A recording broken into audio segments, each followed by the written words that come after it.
Rohini court में bar association के चुनाव का माहौल है और इस चुनावी माहौल में क्या है मुद्दे, क्या एजेंडे और क्या वादे, इन तमाम पहलुओं पर हमने वाइस प्रेसिडेंट पद के लिए उम्मीदवार एडवोकेट ऋषिपाल सिंह से बात की।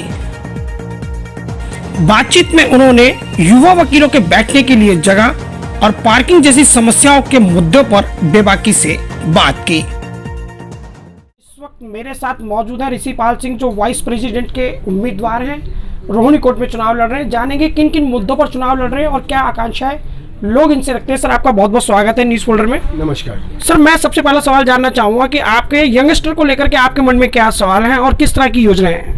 देखिए, हमारे पास जो यंगस्टर एडवोकेट्स हैं उनकी सबसे बड़ी प्रॉब्लम ये है कि उनको बैठने का स्पेस नहीं है।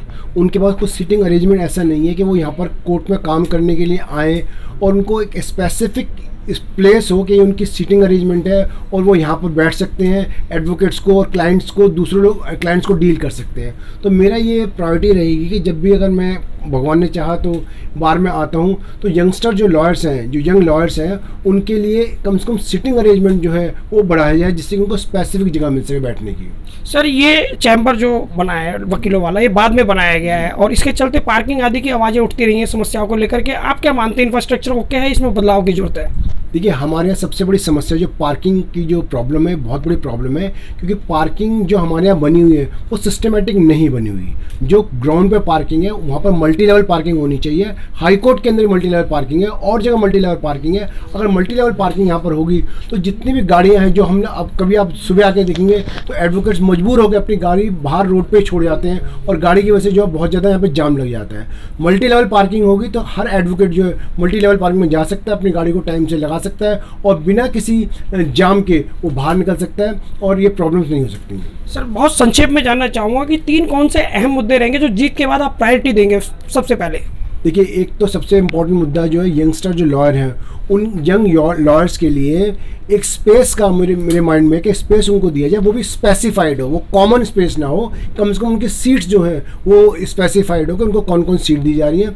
दूसरा, हमारी पार्किंग जो है वो इटसेल्फ सबके लिए, इवन रोड पर भी जो पार्किंग तक हो जाती है, जिसकी जो प्रॉब्लम्स हैं, रोड जाम हो जाता है। और तीसरा इंपॉर्टेंट जो है, हमारे यहाँ जो बेसिक प्रॉब्लम्स है, जैसे मान लीजिए इंफ्रास्ट्रक्चर जो है वो पूरी तरह डेवलप नहीं है। जैसे पानी की व्यवस्था, गर्मियाँ आ रही हैं, यहाँ पे प्रॉपर्ली जो वाटर अरेंजमेंट है वो नहीं है। बहुत ऐसे छोटे छोटे मुद्दे हैं जो एडवोकेट्स के लिए प्रॉब्लम क्रिएट करते हैं। तो मैं चाहूँगा कि ऐसी बार रहे जो अकाउंटेबल हो और इन सारे मुद्दों को जो हल कर सकें। सर, 4 साल बाद चुनाव हो रहे हैं, तो कोई एक वजह बताइए जिसकी वजह से लोग आपको वोट दें। देखिए, सबसे इम्पोर्टेंट तो ये है कि इस समय जो हमारे जितने भी एडवोकेट्स हैं वो सभी लोग ये चाहते हैं कि जो भी बार आए वो एक अकाउंटेबल बार आए, वो आंसरेबल बार आए, जिसे पॉपुलर बार हो, जिससे कि अगर जो एक एडवोकेट है, जो एक मेंबर है, वो अपना सवाल पूछ सके और उनको जवाब दो। या हमारी फ़िलहाल जो बार है वो एक अकाउंटेबल बार नहीं, क्योंकि बहुत जिनका टेन्योर है वो 2 साल का टेन्योर था, 2 साल का टेन्योर भी ख़त्म हो गया, अब 4 साल होने जा रहे हैं। तो इसलिए बार का टाइमली और पॉपुलर होना बहुत जरूरी है, जिससे कि वो एडवोकेट्स को, जो उनके मेंबर हैं, उनको प्रॉपर्ली जवाब दे सकें। जी, तो ये हमारे साथ थे ऋषिपाल सिंह, जो तमाम दावों और वादों के साथ चुनावी मैदान में हैं। लेकिन नतीजे क्या होंगे ये तो चुनाव परिणाम बताएगा, लेकिन फिलहाल दावे बड़े मजबूत हैं। मैं गुलशन सैफी, न्यूज़ फोल्डर, दिल्ली।